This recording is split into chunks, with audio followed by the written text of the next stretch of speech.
여러분은 설교가 무엇이라고 생각을 하십니까? 여러분은 설교자는 어떤 존재라고 생각을 하십니까? 우리 개신교의 많은 교리들을 잘 정립해 놓은 신학자 존 칼빈은 설교자를 가리켜서 하나님의 위탁을 받은 대사다, 하나님의 부르심과 보내심을 받은 존재다, 이렇게 정의를 하였습니다. 그리고 칼 바르트라는 신학자는 설교는 설교자를 통하여 인간들에게 들려준 하나님 자신의 말씀이다. 즉 존 칼빈과 칼 바르트라는 신학자의 두 가지의 정의를 합치면 이렇습니다. 하나님의 위탁을 받은, 하나님의 보내심과 부르심을 받은 설교자가 인간들에게 들려준 하나님 자신의 말씀, 이것이 설교입니다. 제가 신학교 때 배운 설교학 책에는 설교를 이렇게 정의하고 있습니다. 설교란 하나님에 의해서 선택을 받고 합법적인 훈련의 과정을 거친 사람에 의하여 그들의 문화와 언어와 사역 속에서 하나님과의 만남을 필요로 하는 사람들에게 전해지는 하나님의 말씀의 선포요, 하나님 말씀의 선포요, 해석이요, 적용이다. 여러분, 짧게 말해서 성경이 기록된 하나님의 말씀이라면 설교는 선포된 하나님의 말씀입니다. 선포되는 하나님의 말씀입니다. 기록된 말씀이든 선포된 말씀이든 하나님의 말씀에는 능력이 있습니다. 보호하는 능력이 있습니다. 여러분, 고난 중에 있는 자는 하나님의 말씀이 그에게 위로와 평안을 주십니다. 그래서 고난 중에서 그를 건져내십니다.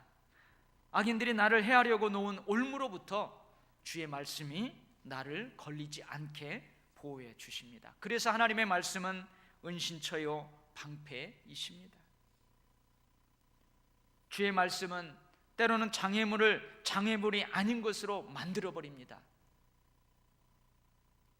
내가 다닐 때에 하나님의 말씀이 나를 인도하십니다. 내가 잘 때에 하나님의 말씀이 나를 보호하십니다. 내가 깰 때에 나와 더불어 하나님의 말씀이 함께 하시니 나를 생명의 길로 인도하십니다. 잠언 6장 20절에서 23절 말씀의 내용을 요약하였습니다. 하나님의 말씀은 보호하는 능력이 있습니다. 또한 하나님의 말씀은 변화시키는 능력이 있습니다. 제가 한번 말씀드린 적이 있는 것으로 기억을 합니다. 스로스치라는 영국의 죄수가 예수님을 영접하고 거듭난 사람이 되었습니다. 자신이 예수님을 영접하고 거듭난 그날을 회상하면서 그가 이렇게 고백합니다. 400번의 가죽 채찍, 40년간의 교도소 생활로도 변화되지 않던 내가 그리스도로 인해서, 그리스도의 말씀으로 인해서 불과 1, 2분 만에 변화되었습니다. 그가 그렇게 고백을 합니다.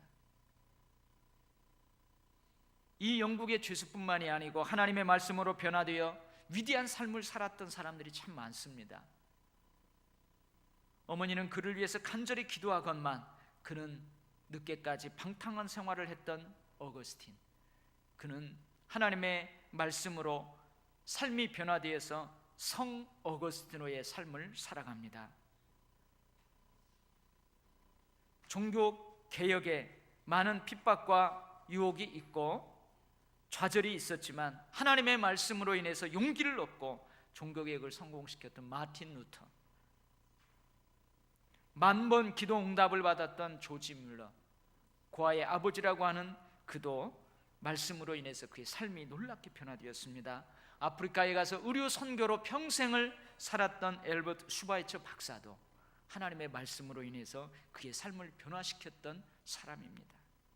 이처럼 하나님의 말씀은요, 그 말씀을 의지하는 자를, 그 말씀대로 사는 자를 보호하시고 변화시키시고 치료하시고 회복시키시는 그러한 능력이 있습니다.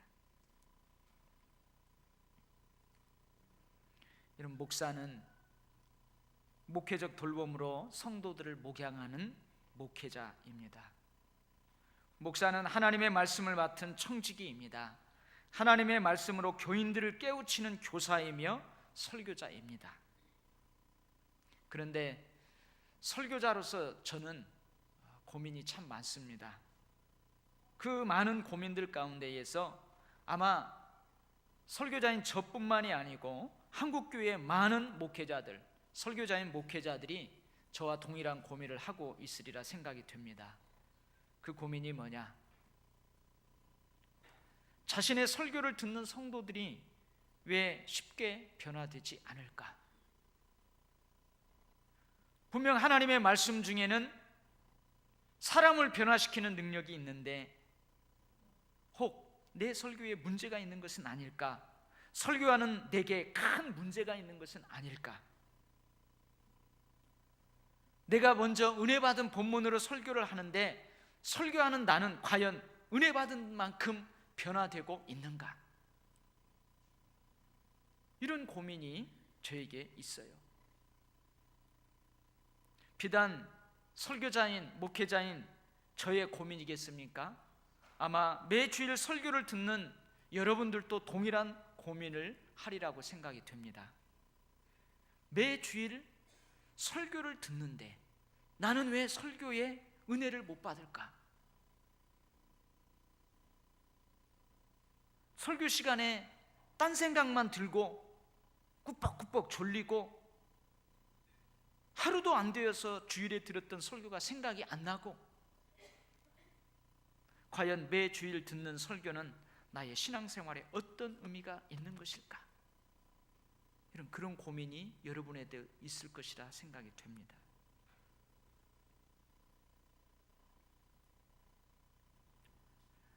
제가 나름대로 설교를 듣는 성도들의 그 자세가 어떤지 한번 분류를 해봤어요.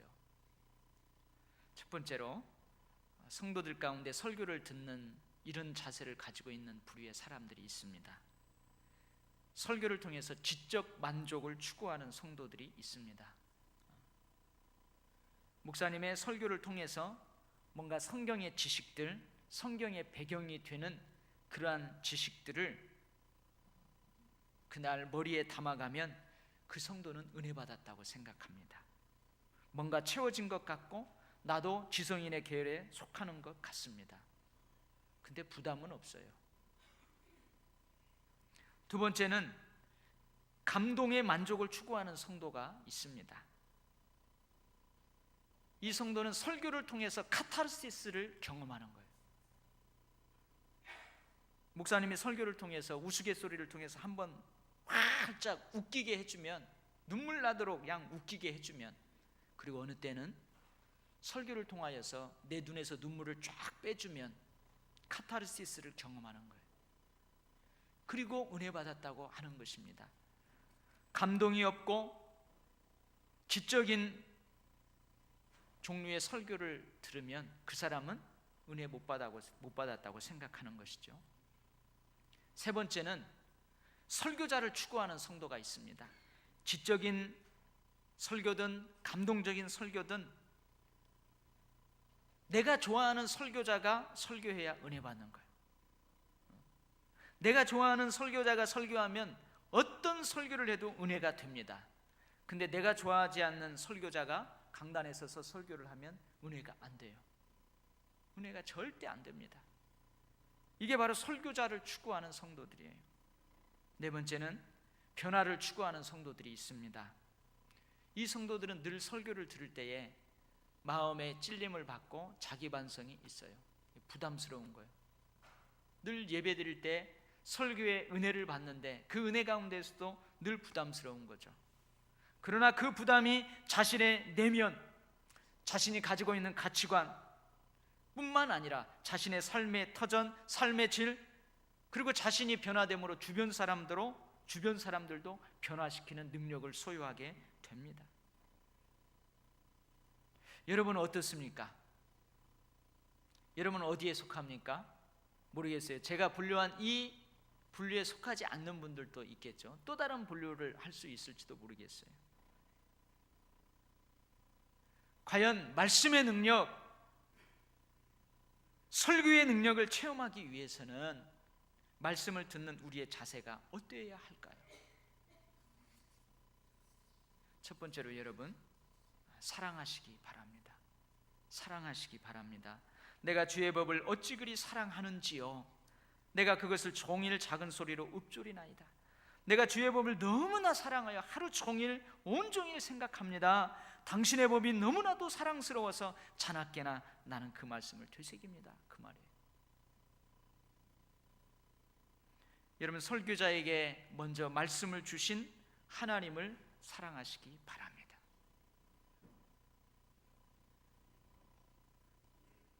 사회심리학자 에릭 프롬이라는 사람이 사랑의 기술이라는 책에서 사랑을 5가지로 정의하였어요. 그 중에 2가지가 뭐냐면 관심과 존경입니다. 사랑은 관심을 갖는 거예요. 사랑은 존경하는 거예요. 그러니까 여러분, 설교자에게 말씀을 주신 하나님을 사랑한다는 말은 무슨 말입니까? 늘 하나님께 관심한다는 거예요. 하나님을 사랑한다는 말은 하나님을 존경한다는 말입니다. 여러분, 사랑하는 분, 여러분이 존경하는 분, 내가 사랑하고 내가 존경하는 분, 그분의 입에서 나오는 말씀을 지엄하게 듣게 되는 것입니다. 그분의 입에서 나오는 말씀은 내게 지엄하게 들리는 것입니다. 지엄하신 말씀을 하찮게 받아들이는 사람은 없을 것입니다. 무시해버리는 사람은 없을 것입니다. 그러니 여러분, 하나님을 좀 더 뜨겁게 사랑하시기를 바랍니다. 사랑하면 말씀의 능력을 체험하게 됩니다. 2번째는 하나님의 말씀을 받아 전하는 설교자를 사랑하시기 바랍니다. 아멘 안 하시는군요. 이건 너무나 중요한 것입니다. 여러분들 대부분은 주일에 한 번 나와서 예배드리고 예배 가운데 선포되는 이 말씀을 통해서 여러분의 영의 양식을 삼습니다. 설교자의 입을 통해서 선포되는 그 하나님의 말씀을 일주일간의 영의 양식으로 삼는단 말이죠. 대부분의 성도들이. 근데 여러분, 설교자가 밉게 보이기 시작하면 모든 것이 차단됩니다. 미운 사람은 밥 먹는 것도 밉다고 그러잖아요. 미운 사람은 잠자는 것도 밉다고 그러잖아요. 그러니까 설교자를 사랑하지 못하고 설교자에 대해서 부정적으로 보고 설교자를 미워하기 시작하면 모든 것이 차단되는 거예요. 영의 양식을 못 먹는 거죠. 근데 설교자를 좋게 보고 긍정적으로 보고 설교자를 사랑하기 시작하면 모든 것이 열려집니다. 밥 먹는 것도 예뻐 보여요. 잠자는 것도 예뻐 보여요. 모든 것들이 좋게 보입니다. 그러니까 활짝 열려지는 것입니다. 설교자인 목사는 하나님의 말씀을 맡았지만 그렇다고 해서 하나님은 아닙니다. 결코 하나님은 아닙니다. 하나님은 거룩하시고 온전하시고 완전하시지만 그 하나님의 말씀을 맡은 설교자인 목사는 완전하지도 온전하지도 않습니다. 여러분, 제가 주일날마다 이 설교 강단에 쓸 때에 이 가운을 입어요. 이 가운을. 여러분, 이 가운의 의미가 있습니다. 가리운다, 덮는다는 의미가 있어요.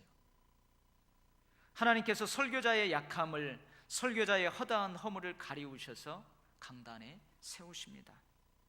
그래서 여러분, 이 설교자가 입는 이 가운을 성의라고 합니다. 여러분, 제가 이 가운 위에다가 목에 이렇게 두르고 있는 거, 이걸 후드라고 해요. 이것도 의미가 있습니다. 이 후드는 주님께서 설교자에게, 목회자에게 메어주신 멍에입니다. 멍에요. 여러분, 소에다가 나무로 이렇게 된 멍에를 보셨죠? 이게 그 멍에입니다. 멍에. 힘들어도 고달파도 아픔이 있어도 괴로움이 있어도 이 멍에를 메어야 합니다. 주님이 메어주신 멍에를 메고 뒤돌아보는 자는 주님께 합당하지 않습니다. 내려놓을 수도 없습니다. 저는 설교를 준비하다가 가끔 이 멍에를 내려놓고 싶은 때가 있습니다. 그러나 너무 걱정은 하지 마세요. 설교를 준비하다가 가끔 이 멍에를 내려놓고 싶은 때가 있어요. 왜 그러냐고요? 하나님께서 설교하라고 주시는 말씀대로 내가 온전히 살지 못했기 때문에 그렇습니다. 어느 때는 설교하라고 주시는 하나님의 말씀 때문에 너무 괴로워요. 너무 마음이 괴로워요. 너무 마음이 아픈 때도 있어요. 왜요? 내가 그렇게 살지 못했는데 나는 그 말씀을 선포해야만 돼요. 한편으로는 어쩌면 이것이 하나님이 설교자인 목사에게 주신 아픔이다. 알면서도 감내해야만 하는 아픔이다, 멍에이다, 그런 생각을 합니다. 여러분, 만약에 설교자가, 목회자가 하나님이 선포하라고 주신 말씀대로 그대로 삶을 살았던 말씀만 이 강단에서 선포해야 된다면 제가 매 주일 강단에서 선포한 말씀은 하나도 없어요. 그만큼 설교자는 온전하지 못합니다. 약함이 있습니다. 그럼에도 불구하고 내가 그 말씀대로 살지 못한다는 아픔, 괴로움, 그것을 가지고도 하나님이 주신 말씀이기 때문에 멍에를 메고, 그 멍에를 메고 선포해야만 하는 것입니다. 그래서 여러분, 주님이 설교자의 약함을 덮어주십니다. 가리워 주십니다. 멍에를 메워 주십니다. 멍에를 맨 손은 자기 마음대로 못 갑니다. 자기 마음대로 가리면 그 멍에가 아프게 합니다. 마찬가지예요. 하나님, 이 말씀 선포하라고요? 제가 이대로 살지 못했는데요. 성도들이 손가락질하면 어떻게? 지는 제대로 살지 못하면서 우리 보고 그렇게 살라? 내가 그 멍에를 벗어놓고 딴 길로 가려고 하면 더 아픈 거예요. 그대로 살지 못했지만 그 아픔을 가지고 그 멍에를 메고 그래도 하나님의 말씀이기 때문에 주신 말씀이기 때문에 선포할 때에 하나님이 가리워 주시는 거예요. 책임져 주시는 거예요. 사랑하는 성도 여러분, 은혜 받기 원하십니까? 먼저 하나님을 사랑하십시오. 그 다음에 설교자를 사랑하십시오. 설교자의 약함에도 불구하고 설교자를 하나님의 말씀을 맡은 자로, 하나님의 사람으로 존경하십시오. 그래야 은혜 받습니다. 그래야 은혜 받아요. 그래야 말씀의 능력이 차단되지 않습니다. 두 번째는요, 받아들이겠다고 순종하겠다는 결심을 하시고 그 결심대로 힘써 노력하시기 바랍니다. 내가 주의 말씀을 지키려고 발을 금하여 모든 악한 길로 가지 아니하여 싸우며, 내가 어떻게라도 받은 주의 말씀을 지키려고 노력했다는 거예요. 여러분, 강단에서 선포되는 말씀, 여러분들 제가 아멘 하세요, 아멘 좀 크게 합시다, 그런 이유가 뭐예요? 아멘, 그 말씀을 내가 먹는 거예요. 아멘, 꿀꺽꿀꺽 받아들이는 거예요. 아멘, 그 말씀대로 되어질 줄 믿습니다. 그 말씀대로 내가 살 줄 믿습니다. 순종하겠습니다. 여러분, 그 결심인 거예요. 아멘이. 여러분, 받아들이고 순종하겠다는 그 마음으로 말씀을 꿀꺽꿀꺽 먹을 때에 그 말씀의 능력을 체험하게 되는 것입니다. 순종과 관련해서는 두 가지 제가 예를 들겠어요. 옛날에 중국의 순임금 때의 일이랍니다. 그 순임금님이 어느 날 신하들을 모아놓았어요. 신하들을 모아놓고 밑빠진 독을 다 그 신하들에게 주었습니다. 그리고 그 궁정에 있는 그 우물물에서 물을 길어서 그 밑빠진 독에 채워라 명령을 했습니다. 그래서 신하들이 처음에는, 대부분의 신하들이 임금님의 명령이니까 마지못해서 물을 채웁니다. 근데 여러분, 밑빠진 독에 물 채워봤어요? 채워봤다고 저 핸드폰으로 대답하시네요. 밑빠진 독에 물을 붓고 부어도 또 빠져나가는 거예요. 그러니까 처음에는 마지못해서 열심히 하던 대부분의 신하들이 하나둘씩 임금을 욕하기 시작합니다. 우리 임금님께서 망령인가 봐, 우리 임금님께서 어찌 됐나 봐, 어떻게 이 밑 빠진 독에다가 물을 부어라 하는 거야. 해가지고 한두 명씩 다 나가 자빠지는 거예요. 그런데 한 신하가 충성스럽게 하루 종일 그 우물에서 물을 길어서 밑 빠진 독에다가 채웁니다. 근데 채울 수 있겠어요?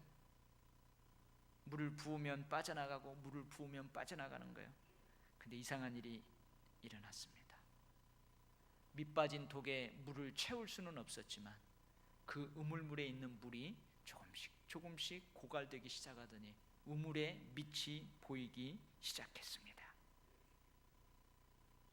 근데 충성스러운 신하가 그 우물 밑을 보는데 뭐가 반짝반짝반짝 하는 거예요. 보니까 운석 덩어리보다, 요즘 운석이 아주 비싸다고 하는데 황금 덩어리가 거기에 묻혀 있는 거예요. 그래서 그 금덩어리를 발견해 가지고 임금님께 가져갑니다. 임금님, 제가 임금님이 하시라는 대로 해서 했는데 이 궁정의 우물물에서 이 황금 덩어리를 발견했습니다. 임금님이 가져다니까 임금님이 기뻐하는 거예요. 여러분, 그 황금 때문에 기뻐하는 게 아니고 임금님이 이렇게 합니다. 이 황금은 순종하는 사람에게 주려고 내가 미리 그 우물물에 넣어놓은 선물이니 너가 가져라. 할렐루야. 여러분, 때로는 내 상식으로 이해할 수 없는 하나님의 말씀, 때로는 그 말씀대로 살려고 하면은 삶에서 고려해야 될 변수가 너무 많아 그대로 살기 힘든 말씀, 그래도 받아들이고 순종하겠다고 결심하고 노력하면 여러분 반짝반짝 빛나는 황금 덩어리를 여러분의 것으로 취하게 될 줄 믿습니다. 어느 마을에 아주 나쁜 사람이 살고 있었어요. 아주 나쁜 사람이 살고 있었어요. 근데 그날 옆집 사람이 키우는 돼지 6마리가 아주 나쁜 사람의 채소밭에 들어가서 채소를 다 먹어버렸습니다. 그러니까 이 나쁜 사람이 자기 채소를 먹은 돼지는 자기 것이라고 하면서 돼지 6마리를 돌려주지 않는 거예요. 근데 그 돼지 주인은 그 마을에 세워진 그 교회에 갓 다니는 성도였습니다. 목사님에게 와서 하소연을 합니다. 목사님, 어떻게 이럴 수가 있습니까? 진짜로 남의 채소를 먹는 모든 짐승들은 다 그 사람 것이 되는 겁니까? 저 나쁜 사람이 그런 논리로 자기 돼지를 안 준다는 거예요. 하소연을 하는 거예요. 근데 목사님이, 성도님, 그냥 내버려 두어 봅시다. 그냥 내버려 두어 봅시다. 좀 참아 봅시다. 그러니까 그 성도님이 참았어요. 그런데 어느 날 그 아주 나쁜 사람이 키우는 소 6마리가 자기 집 채소밭으로 들어와 가지고 그 채소를 다 먹었어요. 그래서 이 성도님은 아주 나쁜 사람의 주장대로 내 채소를 먹은 송아지는 내 거야 하면서 송아지 6마리를 돌려주지 않았습니다. 할렐루야. 아멘 하면 안 돼.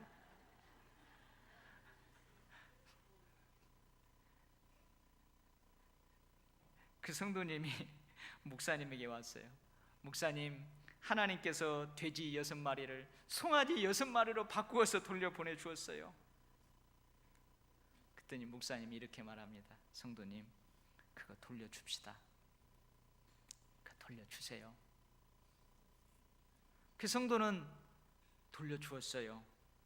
그랬더니 아주 나쁜 사람이 미안하다고 합니다. 그리고 며칠이 지났습니다. 그 아주 나쁜 사람이 돼지 26마리를 몰고 그 성도님 집에 오는 거예요. 이게 무슨 돼지냐 했더니 그때 돌려주지 않은 돼지 6마리가 새끼를 낳아가지고 이렇게 키워서 갖고 왔다. 할렐루야. 이때 아멘 하는 거예요. 여러분, 순종하면 돼지 26마리로 받을 줄 믿습니다. 세 번째는 여러분 묵상하시기 바랍니다. 종일 작은 소리로 읊조리나이다. 내가 하루 종일 묵상합니다. 그 말이에요. 97절 99절 내가 주의 증거들을 늘 읊조림으로 주의 교훈을 묵상하기 때문입니다. 그런 의미입니다. 여러분 농사 다 지어봤잖아요. 시골에서 살아봤잖아요. 가끔 느릿느릿 움직이는 소가 바쁘게 풀을 뜯습니다. 그리고 한가한 볕이 드는 그곳에 앉아가지고 어떻게 해요? 껌을 씹듯이 계속 오물오물 씹어요. 한참 씹다가 잠깐 멈춰요. 꿀꺽하고 그 다음에 또 씹고 있어요. 그리고 또 멈췄다가 또 씹고 있고. 여러분 염소 키워보셨죠? 얼마나 말썽 잘 피웁니까? 그 염소 키우면요 마당 다 이리저리 마루 위에까지 올라오고. 근데 그 녀석이 딱 앉아서 계속 껌 심듯이 심어요. 그리고 꿀꺽하고 좀 있다가 또 씹고 또 씹고. 이게 뭐예요? 되새김질하는 거예요. 여러분 되새김질하는 것은 소화시키는 거죠. 소화시키는 거예요. 우리가 늘 하나님의 말씀을 늘 묵상하는 거예요. 하루 종일 묵상하는 거예요. 이번 주 설교 말씀을 묵상하는 거예요. 때로는요 금방 잊어버리니까 적어보는 거예요. 내가 그때 은혜 받았던 거 한번 적어보는 거예요. 그래서 책상 앞에, 또 주방 앞에, 주방 냉장고 앞에, 많은 피자집, 짜장면집 그거 붙어있는 그곳에 말씀도 붙여보고요. 화장실에, 화장대에, 현관, 신발장에 붙여보는 거예요. 우리 안수 집사님들 제자 훈련하는데 일주일에 2구절씩 암송을 합니다. 그런 것처럼 그걸 붙여가지고 암송하는 거예요. 늘 암송하는 거예요. 여러분 그러면은요 그 말씀이요 극한 상황에서 나를 살려요. 극한 상황에서 나를 살려요. 여러분 어머니는요 자식이 극한 상황에 처하면 괴력이 나온다고 하잖아요. 그래서 어떤 어머니가 손을 잡고 가다가 그 아이가 차가 지나가는데 그 바퀴에 그 발이 끼은 거예요. 그러니까 어머니가 갑자기 그 차로 달려가더니 그 마티즈를 꿀꺽 들어가지고 아이를 꺼내. 여러분 괴력이 있어요. 사람들은 극한 상황에 딱 처하게 되면은 잠재된 능력이 튀어나온다 하잖아요. 말씀도 마찬가지예요. 말씀을 묵상하고 암송하고 그러면요 언젠가 내 삶에 극한 상황이 있을 때 그 말씀이 내 안에서 툭 튀어나옵니다. 내가 그 말씀을 먹었어요. 맛있게 먹었어요. 근데 그것이 괴력이 되어가지고 능력이 되어가지고 튀어나와요. 그래서 나를 보호하기도 하고요, 살리기도 하고요, 치료하기도 하고 그러는 거예요.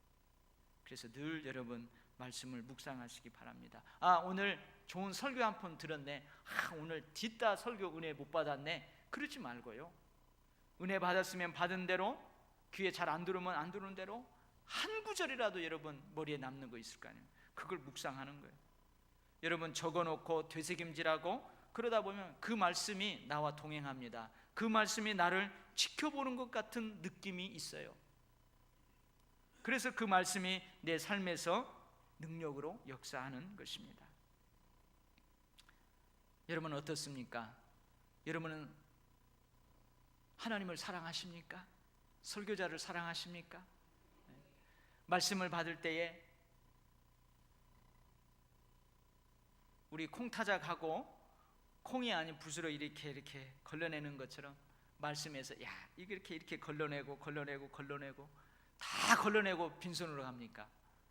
하나라도 받아들이고 순종하겠다는 결심, 노력하고 의지를 들여서 하면 그 말씀이 능력으로 여러분의 삶에 역사할 줄 믿습니다. 묵상하십시오. 그러나 이 설교를 듣고 자기 비하에 빠지지는 마시기 바랍니다.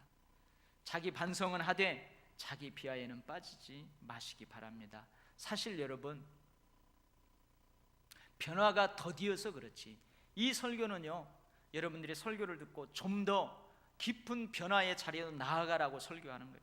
사실은 여러분들 늘 변화가 있어요. 변화가 더디어서 그러지. 여러분 지금 여러분들이 태어나서 지금까지 아침, 점심, 저녁 늘 새끼 밥을 먹으면서 살았어요. 어머니가 해주는 밥을 먹고 살았어요. 근데 지금까지 먹은 아침, 저녁, 점심 메뉴를 기억하시는 분 있나요? 평생 먹었던 그 아침 식사의 메뉴를 기억하시는 분 있나요? 없어요. 기억할 수는 없지만 그 어머님이 차려주신 그 음식을 먹고 내가 지금 살아있는 거예요. 내가 살아있는 거예요. 마찬가지입니다. 여러분 매 주일 설교자가 여기에서 말씀을 선포했어요. 그 말씀을 먹고 여러분들이 지금 영적으로 살아있는 거예요. 그러나 그 말씀은 무슨 말씀이었는지 기억은 안 나죠. 그러나 그 말씀을 먹었기 때문에 여러분들이 지금 영적으로 살아있는 거예요. 그러니까 여러분, 자기 비하에 빠지지는 마시고 자기 반성을 하면 돼요. 아, 내가 좀 더 하나님의 능력을 체험하는 깊은 자료로 나아가야 되겠다. 여러분, 이번 주 이후부터 여러분 설교를 듣는 자세가 달라질 줄 믿습니다. 여러분들 말씀을 대하는 태도가 달라질 줄 믿습니다. 여러분들 말씀의 능력을 체험하게 될 줄 믿습니다. 아멘. 기도하겠습니다.